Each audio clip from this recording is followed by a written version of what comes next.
Dear students and parents, ഞാനൊരു പുതിയ video ആയിട്ടാണ് ഇന്ന് ഞാൻ നിങ്ങളുടെ മുന്നിൽ വന്നിരിക്കുന്നത്.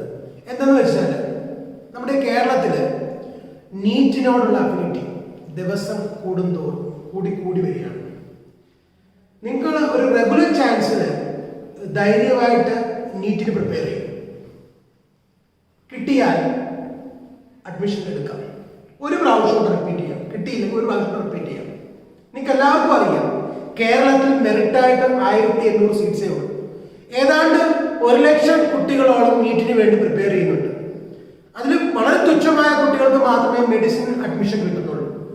പല പ്രമുഖ ഇൻസ്റ്റിറ്റ്യൂട്ടുകളും ഇതൊക്കെ മറച്ചു വെച്ചിട്ട് അവർക്ക് അക്കോമഡേറ്റ് ചെയ്യാൻ പറ്റുന്നതിൽ മാക്സിമം കുട്ടികളെ എടുത്ത് റിപ്പീറ്റ് ചെയ്തിട്ട് വളരെ തുച്ഛമായ കുട്ടികൾക്ക് മാത്രമാണ് അഡ്മിഷൻ കിട്ടുന്നത്. ബാക്കി കുട്ടികൾ എന്ത് ചെയ്യും? അവർ പിന്നെ റിപ്പീറ്റ് ചെയ്യാൻ ശ്രമിക്കും. ഈ റിപ്പീറ്റ് ചെയ്തിട്ട് ഒരു പ്രാവശ്യം റിപ്പീറ്റ് ചെയ്യും. ഓക്കെ, ഒരു പ്രാവശ്യം റിപ്പീറ്റ് ചെയ്യും. ഓക്കെ, നിങ്ങൾക്കറിയാം കേരളത്തിൽ തന്നെ റിപ്പീറ്റ് ചെയ്യുന്ന 30,000 കുട്ടികളുണ്ട്. റിപ്പീറ്റ് 3 പ്രാവശ്യം എന്തൊരു ബോർ ഏർപ്പാടാണെന്ന് ആലോചിച്ച് നോക്കാം. റിപ്പീറ്റ്, അതായത് 5 വർഷം +1 +2 പഠിക്കുക. നിങ്ങളൊന്ന് ആലോചിക്കുക, 5 വർഷം ഒരേ സബ്ജക്റ്റ് ഇങ്ങനെ റീവർക്ക് ചെയ്യുക. 5 വർഷം കൊണ്ട് പിന്നെയും റിപ്പീറ്റ് ചെയ്യുക. കിട്ടാതെ വരുന്നുണ്ട്. എന്നിട്ട് കിട്ടാതെ വരുന്നത് എത്ര കുട്ടികളെ കാണുന്നുണ്ടെന്ന് അറിയാം. ഇത് പറഞ്ഞു കൊടുക്കാൻ പറ്റണം. ഒരു കോച്ചിങ് ഇൻസ്റ്റിറ്റ്യൂട്ട് പറഞ്ഞു കൊടുക്കാൻ പറ്റണം. Is A difficult task. നിങ്ങൾ ഒരു പ്രാവശ്യം റിപ്പീറ്റ് ചെയ്യുക, അല്ലെങ്കിൽ നിങ്ങൾ വേറെ ഏത് കോഴ്സ് എടുത്ത് പഠിക്കാൻ ശ്രമിക്കുക. അതാരും പറയില്ല. അവർക്കെല്ലാം ബിസിനസ് കിടക്കണം. ഞാൻ ഒരിക്കലും ഒരു കുട്ടിയെ പോലും റിപ്പീറ്റ് ചെയ്യാറില്ല.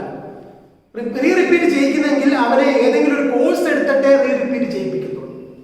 ഓക്കെ, റെഗുലർ ചാൻസ് എഴുതി എടുത്താൽ ഒരു ടെൻഷനും ഇല്ല. +1 +2 പഠിക്കുന്നതോടൊപ്പം ഇപ്പം മെഡിസിന് കിട്ടണം. മെഡിസിൻ ആഗ്രഹിക്കുന്ന ഒരു കുട്ടിയാണെങ്കിൽ, അല്ലെ MBBS ആഗ്രഹിക്കുന്ന ഒരു കുട്ടിയാണെങ്കിൽ, അവൻ മറ്റ് ബോർഡ് എക്സാമിനെയൊക്കെ മാറ്റി വെച്ചിട്ട് ആ വർഷം +1 +2 അടിപൊളിയായിട്ട് പഠിച്ച് അവന് MBBS എഴുതി എടുക്കാൻ പറ്റും. No tension. അവിടെ കിട്ടിയില്ലെങ്കിൽ നമുക്ക് ഒരു പ്രാവശ്യം റിപ്പീറ്റ് ചെയ്യാം. പിന്നെയും കടന്ന് ഇതിനു വേണ്ടി റിപ്പീറ്റ് ചെയ്യേണ്ട കാര്യമുണ്ടോ കുട്ടികളെ? ഏറൗണ്ട് ഒരു 1800 സീറ്റാണ് കേരളത്തിലുള്ളത്. 16 ലക്ഷം കുട്ടികൾ ഇന്ത്യ ഒട്ടാകെ കോമ്പീറ്റ് ചെയ്യുന്ന എക്സാമിൽ 15,000 റാങ്കിനകത്ത് AIR റാങ്കിനകത്ത് വന്നാൽ മാത്രമേ നമുക്ക് ഓൾ ഇന്ത്യ കോട്ടയിലും അഡ്മിഷൻ കിട്ടും.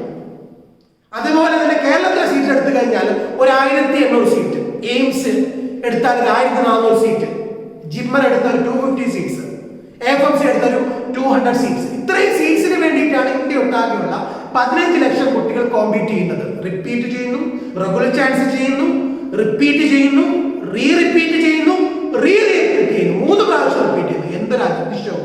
വേറെ ജോലിയില്ല കുട്ടികളെ. ഓക്കെ, ആഗ്രഹം ഉണ്ടാവും, ശരിയാ, ഡോക്ടർ ആവാൻ ആഗ്രഹം ഉണ്ടാവും, ശരിയാണ്. ഇത് മാത്രമേ ഉള്ളൂ കോഴ്സ് ഈ ലോകത്ത്.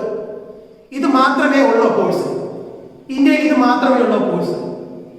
ഇന്ന് ഞാൻ ഈ വീഡിയോ ചെയ്യാൻ വരുന്നതിന്റെ മെയിൻ കാരണം നമ്മുടെ ഇൻസ്റ്റിറ്റ്യൂട്ടിൽ റിപ്പീറ്റ് 3ാമത്തെ പ്രാവശ്യം റിപ്പീറ്റ് ചെയ്യാവുന്ന ഒരു കുട്ടിയുടെ കഥ കേട്ടിട്ടാണ് ഞാൻ ഈ ഒരു വീഡിയോ ഇന്ന് എന്തായാലും ചെയ്യണമെന്ന് ഞാൻ ആഗ്രഹിച്ചു. 2 പ്രാവശ്യം റിപ്പീറ്റ് ചെയ്തു. 2ാമത്തെ പ്രാവശ്യം റിപ്പീറ്റ് ചെയ്ത എക്സാം ഹാളിൽ ബുദ്ധിമുട്ടായി, ഛർദിലൊക്കെ വന്നു, എക്സാം കുളവായി പോയി. അതേപോലെ നമ്മുടെ ഇൻസ്റ്റിറ്റ്യൂട്ടിൽ ഒരു കുട്ടി റെഗുലർ ചാൻസ് മോഡൽ എക്സാംസിൽ 620-625 സ്കോർ ചെയ്ത ഒരു കുട്ടിക്ക് എക്സാമിന് 2 ദിവസം മുമ്പ് കോവിഡ് വന്നു. PPT കിറ്റിലാണ് ആ എക്സാം എഴുതാൻ ശ്രമിച്ചത്. ആ കുട്ടിയുടെ സ്കോർ 600 താഴെയാണ്. ഇങ്ങനെയുള്ള ചില പ്രശ്നങ്ങൾ ഉണ്ടാവും. എക്സാം ഹാളിൽ ഇൻവിജിലേറ്റർ വിചാരിച്ചാൽ മതി 1 വർഷം നഷ്ടപ്പെടാൻ. കറക്റ്റ് സമയത്ത് ക്വസ്റ്റ്യൻ പേപ്പർ കൊടുക്കാറില്ല. 2 മണിക്കാണ് പല ഇൻവിജിലേറ്റർ ക്വസ്റ്റ്യൻ പേപ്പർ കൊടുക്കുന്നത്. 1:45 കറക്റ്റ് 1:45 ക്വസ്റ്റ്യൻ പേപ്പർ കൊടുക്കേണ്ട സമയത്ത് 2 മണിക്കൂറാണ് OMR ക്വസ്റ്റ്യൻ പേപ്പർ കൊടുക്കുന്നത്. കൂലിക്ക് തല്ലാൻ വരുന്ന കുറെ ഇൻവിജിലേറ്റേഴ്സ് ഉണ്ട്. ജസ്റ്റ് പൈസ മാത്രം. ഈ കുട്ടികളുടെ ബുദ്ധിമുട്ടുന്നവർക്ക് അറിഞ്ഞൂടാ. അവർ 2-2:15 ആകുമ്പോഴാണ് ക്വസ്റ്റ്യൻ പേപ്പർ കൊടുക്കുന്നത്. 3 മണിക്കൂർ എക്സാം ആണ്. ഈ 3 മണിക്കൂർ എക്സാം 200 ക്വസ്റ്റ്യൻ പേപ്പർ. 200 ക്വസ്റ്റ്യൻ, ഈ വർഷം 200 ക്വസ്റ്റ്യൻ ആണ്. കുട്ടികളെല്ലാം ബുദ്ധിമുട്ടി, എസ്പെഷ്യലി ഫിസിക്സ്. എല്ലാവരും പറഞ്ഞ് നീറ്റ് ഓറിയന്റഡ് NCERT ആണ്, NCERT പഠിക്കണം. അങ്ങനെ പഠിച്ചത് വന്ന കുട്ടികൾക്ക് ഫിസിക്സ് വളരെ ടഫായി. ഈ വർഷം ബുദ്ധിമുട്ടായി പല കുട്ടികൾക്കും. ഈ ഫിസിക്സ് ഇങ്ങനെ ടഫായി, കുട്ടികളെല്ലാം ബുദ്ധിമുട്ടായി, പല കുട്ടികളും കരയുന്ന വിളിച്ച് ഇനി റിപ്പീറ്റ് റിപ്പീറ്റ് ചെയ്യാനായിട്ട് കുറെ കുട്ടികൾ ഓടുന്നുണ്ട്. എനിക്ക് ചോദിക്കാനുള്ളത് ഇതേ ഉള്ളൂ കോഴ്സ്. ഞാൻ 11 വർഷമായിട്ട് ഈ ഫീൽഡിൽ റിപ്സ് തുടങ്ങിയിട്ട് 15 വർഷമായിട്ട് ഈ ഫീൽഡിൽ നിൽക്കുന്നു. 11 വർഷമായി ഈ ഫീൽഡ് തുടങ്ങി. എൻ്റെ ഫസ്റ്റ് ബാച്ചിലെ കുട്ടികൾ, മെഡിസിൻ എടുത്ത കുട്ടികൾ ഇപ്പോഴും PGക്ക് പ്രിപ്പയർ ചെയ്തുകൊണ്ടിരിക്കുകയാണ്. അവർക്കൊരു ജോബ് കിട്ടിയില്ല. ആ വർഷം വേറെ കോഴ്സ് എടുത്ത കുട്ടികളൊക്കെ ജോലിയായി അവർക്ക് നന്നായിട്ട് ഏൺ ചെയ്യാൻ പറ്റുന്നുണ്ട്. നിങ്ങൾ സെറ്റിലാണ് 35 വർഷം. ഓക്കെ, ഇതിനൊരു നല്ല ഡിഗ്നിറ്റി ഉണ്ട് ഡോക്ടർ ആവുക എന്നുള്ളത്. പക്ഷെ എല്ലാവരും ഡോക്ടർ ആവണം. നിങ്ങളത് ആലോചിക്കുക. ഞാനൊരു 3 ഓപ്ഷൻ നിങ്ങൾക്ക് പറഞ്ഞുതരാം. +2 പാസ് ഔട്ട് ആയ കുട്ടികൾ, വിഷമിക്കുന്ന നീറ്റൊന്നും കിട്ടാത്ത കുട്ടികൾ, സയൻസ് ഓറിയന്റഡ് പഠിച്ച കുട്ടികൾക്ക് ഒരു 3 ഓപ്ഷൻ, ബെറ്റർ ആയിട്ടുള്ള 3 ഓപ്ഷൻ നിങ്ങൾക്ക് പറഞ്ഞുതരാം. ആ 3 ഓപ്ഷൻ പഠിച്ച് നിങ്ങൾക്ക് ടോപ്പ് ലെവലിൽ എത്താം. ഞങ്ങളുടെ ഇൻസ്റ്റിറ്റ്യൂട്ടിലെ മെയിൻ മോട്ടോ എന്ന് പറഞ്ഞാൽ ഏറ്റവും നല്ല ഇൻസ്റ്റിറ്റ്യൂട്ടിൽ കുട്ടികൾ കൊണ്ട് എത്തിക്കുക. കോഴ്സിനെല്ലാം പ്രസക്തി ഏറ്റവും ടോപ്പ് ഇൻസ്റ്റിറ്റ്യൂട്ടിൽ കയറുക എന്നുള്ളതാണ് ഏറ്റവും നല്ല കാര്യം. ഏറ്റവും ടോപ്പ് ഇൻസ്റ്റിറ്റ്യൂട്ടിൽ ജോയിൻ ചെയ്ത് പഠിക്കുക എന്നുള്ളതാണ് നിങ്ങളുടെ കാര്യം. നിങ്ങളിപ്പോൾ നീറ്റിനൊക്കെ പ്രിപ്പയർ ചെയ്തു, ഒരു വട്ടം റിപ്പീറ്റ് ചെയ്തു, പിന്നെ റിപ്പീറ്റ് ചെയ്തു, കിട്ടാതെ വരുന്ന കുട്ടികൾ നിങ്ങൾ വിഷമിക്കേണ്ട. ഇത് എൻഡ് ഓഫ് ദ വേൾഡ് അല്ല. ഇത് മാത്രമല്ല കോഴ്സ്. നിങ്ങൾ ചെയ്യേണ്ട ഒറ്റ കാര്യം, ഓക്കെ, നിങ്ങൾക്കൊരു നല്ലൊരു ആർട്സ് കോളേജ് ജോയിൻ ചെയ്തൂടെ? ഒരു ബെറ്റർ ആർട്സ് കോളേജ് ജോയിൻ ചെയ്യുക. നിങ്ങൾ സയൻസ് പഠിച്ച കുട്ടികളാണ്, BSc മാത്സോ BSc ഫിസിക്സോ BSc കെമിസ്ട്രിയോ, നിങ്ങൾ അഭിരുചി അനുസരിച്ച് ഒരു ആർട്സ് സബ്ജക്ട്, ഒരു BSc ഫിസിക്സ് കെമിസ്ട്രി മാത്സ് എടുക്കുക. എനിക്കിഷ്ടം ഫിസിക്സും മാത്സും ആണ്. ഏതെങ്കിലും ഫിസിക്സോ മാത്സോ എടുക്കുക. കെമിസ്ട്രിയും നല്ല ഇഷ്ടം തന്നെയാണ്. ഫിസിക്സോ മാത്സോ എടുക്കുക, അല്ലെങ്കിൽ കെമിസ്ട്രി എടുക്കുക. BSc physics, BSc chemistry, BSc maths എടുക്കുക. നിങ്ങൾ പോയി എടുക്കുക. ഞാൻ പറയാം, BSc എടുത്ത കുട്ടികളുടെ ഒരു ഓപ്ഷൻസ് പറയാം. നിങ്ങൾ BSc എടുക്കുമ്പോൾ തന്നെ നിങ്ങൾക്ക് ഒരു ടാർഗറ്റ് വേണം. We have 3 chances, 3 chance after BSc degree കഴിഞ്ഞിട്ട്. അതെന്താണെന്ന് വളരെ വ്യക്തമായിട്ട് പറഞ്ഞുതരാം. നിങ്ങൾ ഏതെങ്കിലും റെപ്യൂട്ടഡ് ആയിട്ടുള്ള ഇൻസ്റ്റിറ്റ്യൂട്ടിൽ BSc എടുക്കാൻ ശ്രമിക്കുക. കേരളത്തിലുള്ള അമൃതയുടെ ആർട്സ് കോളേജൊക്കെ വളരെ ബെറ്റർ. കാരണം അവർ സ്കൂൾ പോലാണ് അവർ കുട്ടികളെ ട്രെയിൻ ചെയ്യുന്നത്. സാധാരണ ആർട്സ് കോളേജിന്റെ സിസ്റ്റം ഒന്നും അല്ല. സെൽഫ് ഫിനാൻസിങ് ആണ്. നമ്മൾ നന്നായിട്ട് തന്നെയാണ് പഠിക്കുന്നത്. ഇന്റഗ്രേറ്റ് MSc എടുക്കുക. ഞാൻ ഓപ്ഷൻ പറയാം, അവിടുന്ന് എങ്ങനെയാണ് നിങ്ങൾ വളർന്നു വരട്ടെ എന്നുള്ളത് ശ്രദ്ധിച്ചു കേൾക്കുക. നിങ്ങൾ BSc മാത്സോ BSc ഫിസിക്സോ BSc കെമിസ്ട്രി എടുത്തിട്ട് 2ാമത്തെ വർഷം നിങ്ങൾ CATന് പ്രിപ്പയർ ചെയ്യും. Common aptitude test for MBA Indian institute of management. നല്ലതല്ലേ? ഇന്ത്യയിലെ ഏറ്റവും റേറ്റഡ് ഇൻസ്റ്റിറ്റ്യൂട്ടാണ് ഇന്ത്യൻ ഇൻസ്റ്റിറ്റ്യൂട്ട് ഓഫ് മാനേജ്മെന്റ്. 60% IITiansന്റെ സ്വപ്നമാണ് IIMൽ പോയി ജോയിൻ ചെയ്യുക എന്നുള്ളത്. നിങ്ങൾ BSc ഫിസിക്സോ BSc മാത്സോ BSc കെമിസ്ട്രി എടുത്ത് 2ാമത്തെ വർഷം CATന് പ്രിപ്പയർ ചെയ്യുക. നിങ്ങൾ 2-3 വർഷം നീറ്റിന് പ്രിപ്പയർ ചെയ്ത കുട്ടികളല്ലേ. 2 വർഷം നിങ്ങൾ ഡിഗ്രി സെക്കൻഡ് ഇയർ ആകുമ്പോൾ നിങ്ങൾ CAT എക്സാമിന് പ്രിപ്പയർ ചെയ്യും. CAT common aptitude test four IIM Indian institute of management, 2 വർഷത്തെ കോഴ്സ്. IIM ബാംഗ്ലൂർ ആണ് ഏറ്റവും ടോപ്പ് ഇൻസ്റ്റിറ്റ്യൂട്ട്. നമുക്ക് IIM കാലിക്കറ്റിൽ പോയി പഠിക്കാം. 2 വർഷത്തെ കോഴ്സ്. മൊത്തം 5 വർഷം സ്പെൻഡ് ചെയ്യാമ്പോൾ നിങ്ങളുടെ ലൈഫ് സെറ്റിൽ ആവത്തില്ലേ? ഏറ്റവും ടോപ്പ് ഒരു പ്രൊഫഷൻ കിട്ടത്തില്ലേ? അതൊരു ഓപ്ഷൻ. പക്ഷെ നിങ്ങൾ ഡിഗ്രി സെക്കൻഡ് ഇയർ ആകുമ്പോൾ തന്നെ CAT എക്സാമിന് പ്രിപ്പയർ ചെയ്യും. സർ, ടഫ് എക്സാം ആണ്. ടഫ്നെസ് അല്ല, അതിന്റെ മാത്സ് ഒക്കെ 10th ബേസ്ഡ് ആയിട്ടുള്ള എക്സാം. ദെൻ മാറ്റ്, ഇംഗ്ലീഷ് അറിയാവുന്ന കുട്ടികൾ നിങ്ങൾ CAT എക്സാം എഴുതും. ഒരു ബെറ്റർ റിസൾട്ട് ഉണ്ടാക്കി CAT കോറിന് ബെറ്റർ റിസൾട്ട് ഉണ്ടാക്കിക്കൊണ്ട് നിങ്ങൾക്ക് IIM ജോയിൻ ചെയ്യാം. IIM Bangalore, IIM Ahmedabad, IIM കാലിക്കറ്റോ, IIM കൊൽക്കട്ടയോ, അല്ലെങ്കിൽ IIM ഇൻഡോറിലോ പോയി ജോയിൻ ചെയ്ത് 2 വർഷം ഇന്റർനെറ്റ് MBA പഠിച്ചാൽ നല്ല സാലറി കിട്ടത്തില്ലേ? ജോയിൻ ചെയ്യുമ്പോൾ തന്നെ പ്ലേസ്മെന്റ് ഉറപ്പാണ്. IIMൽ പഠിച്ചത് ഇതൊരു ഓപ്ഷൻ. ഇത് മനസ്സിലാക്കുക. 2ാമത്തെ ഓപ്ഷൻ പലർക്കും അറിഞ്ഞൂടാത്തൊരു കാര്യമാണ്. BSc മാത്സോ BSc ഫിസിക്സോ BSc കെമിസ്ട്രി എടുത്തിട്ട് 3ാമത്തെ വർഷം പാസ് ഔട്ട് ആവുമ്പോൾ നിങ്ങൾ JAM എക്സാം എഴുതി joint admission for MSc joint admission for MSc in IIT. ആർക്കും അറിഞ്ഞൂടെ ഇങ്ങനെയുള്ള കോഴ്സിലുണ്ടോ എന്ന്? JAM എക്സാം എഴുതി നിങ്ങൾക്ക് IITയിൽ MSc പഠിക്കാം. ഇപ്പൊ BTech JEE അഡ്വാൻസ് വഴി JEE അഡ്വാൻസ് ക്ലിയർ ചെയ്ത കുട്ടികൾ ഇന്റഗ്രേറ്റ് MSc എടുക്കും. അതേപോലെ തന്നെയാണ്, അതേ സെയിം കോഴ്സ് തന്നെയാണ്. ആഫ്റ്റർ BSc നിങ്ങൾക്ക് എവിടെ ജോയിൻ ചെയ്യാം? നിങ്ങൾക്ക് IIT ജോയിൻ ചെയ്യാം. ശരിയാണോ? IIT ജോയിൻ ചെയ്യാം. ആ IITയിൽ നിങ്ങൾക്ക് MSc ചെയ്യാം. ബെറ്റർ ആയില്ലേ? നാഷണലി റെപ്യൂട്ടഡ് ആയിട്ടുള്ള IITയിൽ നിങ്ങൾക്ക് MSc ചെയ്ത് നിങ്ങൾക്ക് ബെറ്റർ ആക്കാമല്ലോ. IIT ടോപ്പ് ഇൻസ്റ്റിറ്റ്യൂട്ട് അല്ലേ ഇന്ത്യയിലെ? ടോപ്പ് T സ്കൂൾസ് അല്ലേ? IIT ഇന്ത്യയിലെ ഏറ്റവും ടോപ്പ് T സ്കൂൾ അല്ലേ? IIT Mumbai, IIT Madras, IIT എന്താ കാൻപൂർ ഇവിടെ എവിടെയെങ്കിലും പോയി MSc എടുത്തൂടെ? എത്രയോ കുട്ടികൾ പ്ലസ് 2 കഴിഞ്ഞ് ഇന്റഗ്രേറ്റഡ് MSc IIT പഠിക്കുന്നുണ്ട്. അതേപോലെ നിങ്ങൾ BSc കഴിഞ്ഞ് ജാം എക്സാമിന്റെ പേര് നോക്കുക, joint admission for MSc IIT പോയി പഠിക്കാം, ശരിയല്ലേ? ജാം സ്കോർ നിങ്ങൾക്ക് IISc പഠിക്കാം, ഓക്കെ, നിങ്ങൾക്ക് IIT പഠിക്കാം, അല്ലെങ്കിൽ ISRI പഠിക്കാം, ഓക്കെ. അങ്ങനെ ഒരു ഓപ്ഷൻ കിടക്കുന്നില്ലേ? അതിൽ ഏറ്റവും പെട്ട IIT പോയി MSc പഠിക്കുക, joint admission for MSc purely IIT-യിലാണ്, IIT-ക്ക് വേണ്ടിയിട്ടാണ്. IIT എല്ലാ IIT-യിലും MSc ഉണ്ട്. ആ കോഴ്സിന് ജാം എക്സാം എഴുതാം. പലർക്കും അറിഞ്ഞുകൂടുന്നു, എല്ലാവർക്കും അറിയാം. എഞ്ചിനീയറിംഗ് ഓർ മെഡിസിൻ കിട്ടിയാൽ റിപ്പീറ്റ് ചെയ്യുക. പല ഇൻസ്റ്റിറ്റ്യൂട്ടും അങ്ങ് അബ്സോർവ് ചെയ്യും കുട്ടികളെ. അവർക്ക് പൈസ മതി, അവർ ബിസിനസ് നടത്താൻ മതി, അല്ല ഇങ്ങനെയൊക്കെയുള്ള ഓപ്ഷൻസ് ആരും പറഞ്ഞു കൊടുക്കത്തില്ല. പക്ഷേ ഇവിടെ അത് ചെയ്യുന്നത് ഞങ്ങളൊരു ബിസിനസ് ഓറിയന്റഡ് ഇൻസ്റ്റിറ്റ്യൂട്ട് അല്ല. വരുന്നൊരു കുട്ടി ആദ്യം പറഞ്ഞു ഒരു വട്ടം റിപ്പീറ്റ് ചെയ്യും, പിന്നെ റിപ്പീറ്റ് ചെയ്യാൻ നമ്മൾ നിർണ്ണയിക്കുന്നില്ല. ഇതൊരു ഓപ്ഷനാണ്. നിങ്ങൾക്ക് കാറ്റ് എക്സാം എഴുതാം, അല്ലെങ്കിൽ MScക്ക് വേണ്ടിയിട്ട് ജാം എക്സാം എഴുതാം. 2 ഓപ്ഷൻ ഉണ്ട് ഡിഗ്രി കഴിഞ്ഞിട്ട്. ഒന്നിൽ കാറ്റ് എക്സാം എഴുതാം, അല്ലെങ്കിൽ ജാം എക്സാം എഴുതാം. 2 ബെറ്റർ ആണ്. എനിക്കിഷ്ടം കാറ്റ് എക്സാം എഴുതി IIM ജോയിൻ ചെയ്യുന്നതാണ്. ഭയങ്കര സാലറിയാണ്.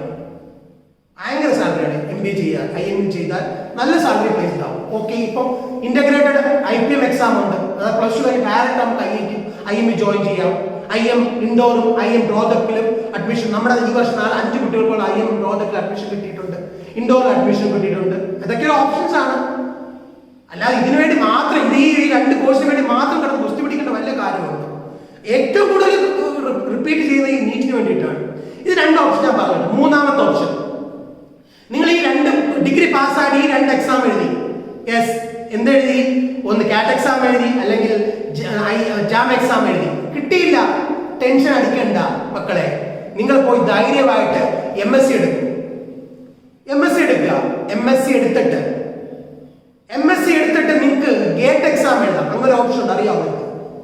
MScക്കാർക്ക് ഗേറ്റ് എക്സാം എഴുതാൻ പറ്റും, ബിടെക്കാർക്ക് മാത്രമല്ല. 5 വർഷം MSc പഠിച്ച ഇന്റഗ്രേറ്റ് MSc പഠിച്ചാൽ MSc കംപ്ലീറ്റ് ചെയ്ത കുട്ടിക്ക് അവരുടെ സബ്ജക്ട് ഏതാണ്? മാത്സ് ആണോ പഠിച്ചെങ്കിൽ മാത്സ്, ഫിസിക്സ് ആണോ പഠിച്ചെങ്കിൽ ഫിസിക്സ്, അല്ലെങ്കിൽ കെമിസ്ട്രി ആണോ പഠിച്ചെങ്കിൽ കെമിസ്ട്രി അവരുടെ കോർ സബ്ജക്റ്റില് അവർക്ക് ഗേറ്റ് എക്സാം എഴുതാൻ പറ്റും. ബിടെക്കുകാര് ഗേറ്റ് എക്സാം എഴുതുന്ന 56 സബ്ജക്ട് പഠിക്കണം. എന്ത് ഡിഫിക്കൽട്ട് ആണ് നോക്കൂ. അതിനേക്കാൾ ബെറ്റർ ആണ് MSc പഠിച്ചുകൊണ്ട് ഗേറ്റ് എക്സാം എഴുതി നിങ്ങൾക്ക് MTech ഇന്ത്യയിലെ റെപ്യൂട്ടഡ് ഇൻസ്റ്റിറ്റ്യൂട്ട് ആയ IISc Indian institute of science പഠിക്കാം. MTech Indian institute of science, MTech from IIT. MScക്കാർക്ക് MTech ചെയ്യാൻ പറ്റും. ഒരു ഓപ്ഷൻ ഉണ്ട്. ഗേറ്റ് എക്സാം എഴുതണം ത്രൂ യുവർ പ്യുവർ സബ്ജക്ട്. നിങ്ങൾ ഏതാണ്? മാത്സ് ആണ് പഠിച്ചെങ്കിൽ മാത്സ് മാത്രമേ ക്വസ്റ്റ്യൻ ഉള്ളൂ, ഫിസിക്സ് ആണ് പഠിച്ചെങ്കിൽ ഫിസിക്സ് മാത്രമേ ക്വസ്റ്റ്യൻ ഉള്ളൂ, കെമിസ്ട്രി പഠിച്ചെങ്കിൽ കെമിസ്ട്രി മാത്രമേ ക്വസ്റ്റ്യൻ ഉള്ളൂ. വളരെ എളുപ്പത്തിൽ സ്കോർ ചെയ്യാം, ഗേറ്റ് സ്കോർ ഉണ്ടാക്കിയെടുക്കുക. ഇനി ഗേറ്റ് സ്കോർ ഉണ്ടാക്കി വേറെ ഓപ്ഷൻ ഉണ്ടല്ലോ, അറിയാമോ? ഗേറ്റ് സ്കോർ വെച്ചിട്ട് ഇന്ത്യയിലെ സെൻട്രൽ ഗവൺമെന്റ് പല ഫോമിലും നിങ്ങൾ ഡയറക്റ്റ് റിക്രൂട്ട് ചെയ്യാറുണ്ട്. പെർ മന്ത് ഒരു 2 lakhs സാലറി ഉള്ള കേന്ദ്ര ഗവൺമെന്റ് ജീവനക്കാരനായി ഗേറ്റിൽ നിന്ന് കുട്ടികളെ അബ്സോർവ് ചെയ്യുന്നുണ്ട്. ജോലി ഉറപ്പായി. ഗേറ്റ് സ്കോർ കൊണ്ട് ജോലിയും എന്നൊരു സംഭവമുണ്ട്. ഓക്കെ, ഗേറ്റ് സ്കോർ ഉണ്ടെങ്കിൽ നിങ്ങൾക്ക് ഗേറ്റ് സ്കോർ ഉണ്ടെങ്കിൽ നിങ്ങൾക്ക് ഒരു ജോലി ഉറപ്പായി. അല്ലെങ്കിൽ നിങ്ങൾക്ക് MTech ഇന്ത്യൻ ഇൻസ്റ്റിറ്റ്യൂട്ട് ഓഫ് സയൻസിൽ അഡ്മിഷൻ എടുക്കാം, നിങ്ങൾക്ക് MTech IIT അഡ്മിഷൻ എടുക്കാം, നിങ്ങൾക്ക് MTech ഇന്ത്യൻ ഇൻസ്റ്റിറ്റ്യൂട്ട് ഓഫ് സയൻസോ Indian institute of space technology admission കിട്ടും. ഇത്രയും ഓപ്ഷൻസ് കിടക്കുകയാണ് മക്കളെ. അതായത് ഇന്ത്യൻ ഇൻസ്റ്റിറ്റ്യൂട്ട് ഓഫ് സയൻസിന് നിങ്ങൾക്ക് ഏറ്റവും റേറ്റ് MTech പഠിക്കുന്നത് ഇന്ത്യൻ ഇൻസ്റ്റിറ്റ്യൂട്ട് ഓഫ് സയൻസിന് പഠിക്കണം. അല്ലെങ്കിൽ നമ്മുടെ ഏറ്റവും ബെറ്റർ എഞ്ചിനീയറിംഗ് കോളേജ് ലൈക്ക് ബിറ്റ്സിലോ അല്ലെങ്കിൽ നമ്മുടെ കേരളത്തിലുള്ള എഞ്ചിനീയറിംഗ് കോളേജിൽ MTech ചെയ്യാം. ഈ ഓപ്ഷൻസ് ഒക്കെ കിടക്കുമ്പോഴാണ് ഒരു കുഞ്ഞിനെ കൊണ്ട് റിപ്പീറ്റ് ചെയ്യുക, റീറിപ്പീറ്റ് ചെയ്യുക. നിങ്ങൾ ഈ 3 ഓപ്ഷൻസ് നോക്കും, ബെറ്റർ അല്ലേ? ഞാൻ ഈ ഇൻസ്റ്റിറ്റ്യൂട്ടുകളെ പറഞ്ഞിരുന്നത് കാരണം ഇറ്റ്സ് എ പ്രീമിയർ ഇൻസ്റ്റിറ്റ്യൂട്ട്, ഏറ്റവും ടോപ്പ് ഇൻസ്റ്റിറ്റ്യൂട്ട്, ഇന്ത്യയിലെ ഏറ്റവും ടോപ്പ് ഇൻസ്റ്റിറ്റ്യൂട്ട്. പല കുട്ടികളുടെ ഡ്രീം അംബീഷനാണ് ഇങ്ങനെയുള്ള ഇൻസ്റ്റിറ്റ്യൂട്ട് ജോയിൻ ചെയ്യാനുള്ളത്. അപ്പൊ പല പ്രമുഖ സ്ഥാപനങ്ങൾ ചെയ്യുന്ന ഒറ്റ കാര്യമാണ്, വരുന്ന കുട്ടികളെ മൊത്തം അങ്ങ് എടുത്ത് റിപ്പീറ്റ് ചെയ്യുക. അവർക്ക് അഡ്മിഷൻ മേടിച്ചു കൊടുക്കുക, അതും ഇല്ല. എന്തെങ്കിലും നന്നായിട്ട് ഒന്ന് ഉപദേശിക്കുക, ഇങ്ങനെ ഓപ്ഷൻ ഉണ്ട്, ഇത് ചെയ്താൽ മതി. അവർക്ക് അങ്ങനെ ചെയ്യാൻ പറ്റത്തില്ല. അവർക്ക് വേണ്ടത് പൈസയാണ്. മാക്സിമം കളക്ട് ചെയ്യുക. ഒരു വട്ടം റിപ്പീറ്റ് ചെയ്യുമ്പോൾ 75,000 രൂപ, അടുത്ത റിപ്പീറ്റ് ചെയ്യുമ്പോൾ അടുത്ത പൈസ. അങ്ങനെ തുടർച്ചയായിട്ട് കുട്ടികളിൽ നിന്ന് ചൂഷണം ചെയ്ത് പൈസ മേടിച്ചിട്ട് അഡ്മിഷൻ ഇല്ല കുട്ടികൾ തേരാപാരം നടക്കുക. ഇപ്പൊ ഇങ്ങനെയൊക്കെയുള്ള ഒരു ഓപ്ഷൻസ് ഉണ്ട്. ഇന്ന് ഈ വീഡിയോ ചെയ്യാനുള്ള മെയിൻ കാരണം എൻ്റെ അടുത്ത് കൗൺസിലിംഗ് വരുന്ന ഒരു കുട്ടിയാണ്. ആ കുട്ടി +1 നീറ്റ് അപ്ലൈ ചെയ്തു, ദെൻ +2 കഴിഞ്ഞ് ഒന്നുകൂടെ നീറ്റ് അപ്ലൈ ചെയ്തു, റിപ്പീറ്റ് ചെയ്തു, പിന്നെ ഒന്നുകൂടെ റിപ്പീറ്റ് ചെയ്തു. കേരളത്തിലെ ഒരു പ്രമുഖ സ്ഥാപനത്തിൽ റിപ്പീറ്റ് ചെയ്തതാണ്. ഇനിയും റിപ്പീറ്റ് ചെയ്യണമെന്ന് പറഞ്ഞ് കിടക്കുകയാണ്. ആ കുട്ടിയാണ് വിളിച്ച് ഇത്രയും കാര്യങ്ങൾ പറഞ്ഞു കൊടുത്ത് ഇങ്ങനെ ഒരു ഓപ്ഷൻസ് ഉണ്ട്, ഇങ്ങനെയും പോയി പഠിച്ച് രക്ഷപ്പെടാം മക്കളെ, രക്ഷപ്പെട്ട് മുന്നോട്ട് പോവാം. ഇത് മാത്രമല്ല കോഴ്സ്, കേരളത്തിൽ പല കോച്ചിങ് ഇൻസ്റ്റിറ്റ്യൂട്ടും കുട്ടികളെ 3-4 തവണ റിപ്പീറ്റ് ചെയ്യിച്ച് അവരെ മാനസികമായിട്ട് തളർത്തുകയാണ്. അതിന്റെ ആവശ്യമില്ല. ഒരു വട്ടം റിപ്പീറ്റ് ചെയ്യിക്കും.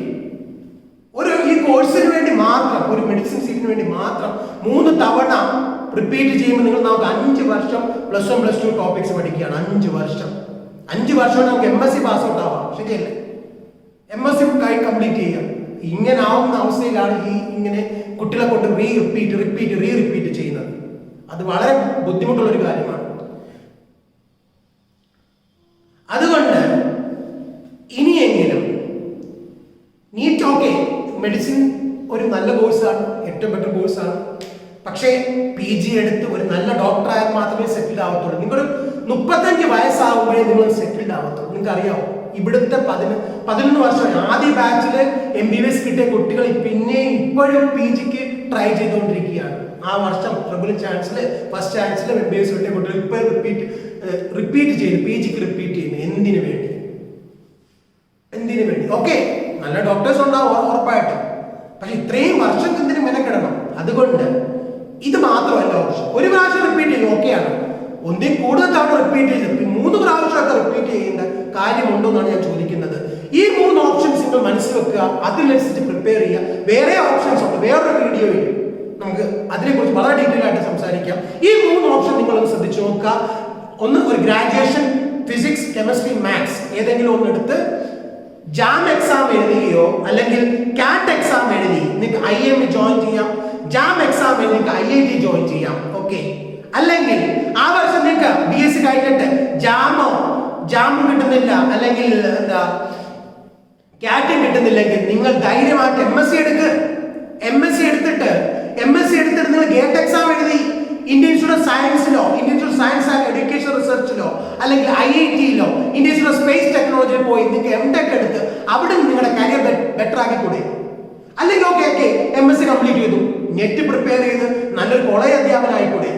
കോളേജ് അധ്യാപകർക്ക് എന്താ സാലറി? ഒരു മാക്സിമം ഒരു മിനിമം ഒരു 1 ലക്ഷം രൂപ പെർ മന്ത് സാലറി കിട്ടത്തില്ല, അതിൽ കൂടുതൽ കിട്ടും എന്നാണ് എൻ്റെ അറിവ്. എന്തിനു വേണ്ടി കുട്ടികളെ ഇങ്ങനെ കിടന്ന് മാനസികമായിട്ട് ഇങ്ങനെ പീഡനം അനുഭവിക്കുന്ന റിപ്പീറ്റ്? പല ഇൻസ്റ്റിറ്റ്യൂട്ടിന്റെ പ്രോത്സാഹിപ്പിക്കാനുണ്ടാവും, പക്ഷെ റിറ്റ്സ് ഒരിക്കലും അങ്ങനെ പ്രോത്സാഹിപ്പിക്കത്തില്ല. അവർക്ക് വേണ്ട ഗൈഡൻസ് കറക്റ്റായിട്ട് പറഞ്ഞു കൊടുത്ത് അവരെ അങ്ങോട്ട് വഴിതെളിച്ചു വിടുക, അവരെ റൈറ്റ് പ്ലേസിലോട്ട് ഡൈവേർട്ട് ചെയ്യുക എന്നുള്ളതാണ് റിറ്റ്സിന്റെ മെയിൻ മോട്ടോ എന്ന് പറയുന്നത്. ഓക്കെ, നിങ്ങൾ ചെയ്തു ഒരു പ്രാവശ്യം റെഗുലർ ചാൻസിൽ, നോ ടെൻഷൻ. ഫസ്റ്റ് ചാൻസിൽ ബോർഡ് എക്സാം ഒക്കെ മാറ്റി വെച്ചിട്ട് ഡോക്ടർ ആവണമെങ്കിൽ റിസൾട്ട് ഉണ്ടാക്കുക, കയറി അഡ്മിഷൻ എടുക്കുക. അല്ലെങ്കിൽ ഒരു പ്രാവശ്യം റിപ്പീറ്റ് ചെയ്യും. 3 തവണയൊക്കെ റിപ്പീറ്റ് ചെയ്യുന്നത് വളരെ ബുദ്ധിമുട്ടുള്ള ഒരു കാര്യമാണ്. അത് ചെയ്യാതിരിക്കുക. All the best students.